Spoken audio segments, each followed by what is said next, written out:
সত্য বলতে কি ৪১তম এসআই রিটেন পরীক্ষার রেজাল্ট কবে দিবে এই বিষয়ে কোনো তথ্য আমরা জানতে পারিনি বা কোনো তথ্য পাইনি।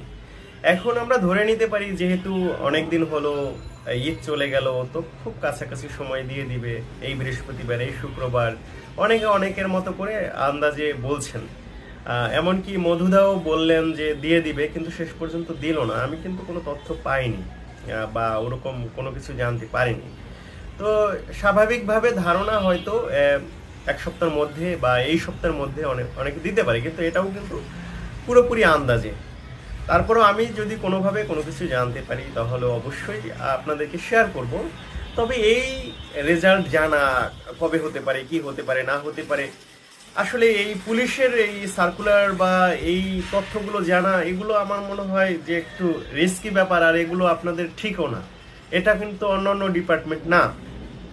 এটা কিন্তু কোনো ভবিষ্যৎবাণী ওভাবে করা যায় না, কারণ এটা পুরোপুরি পুলিশ নিয়ন্ত্রণ করে। তো সেক্ষেত্রে আপনারা আপনাদের কম্পিউটার টেস্ট, ভাইবা প্রস্তুতি নেওয়ার জন্য যতটুকু যা দরকার সেই বিষয়গুলো এখন এগিয়ে নেন। ঠিক আছে, আমি নতুন করে আপনাদের বিশেষ করে ভাইবাটা ফোকাস রেখে আমি কোর্সটা শুরু করতে যাচ্ছি ১-২ দিনের মধ্যে। এবং আপনাদের কম্পিউটার টেস্টের এগুলো নর্মালি আপনারা পারবেন, এটা দিক নির্দেশনা, জাস্ট দিক নির্দেশনা দিব। কিন্তু ভাইবা কোর্সটাই আমার মূল ফোকাস, মক ভাইবা নেওয়ার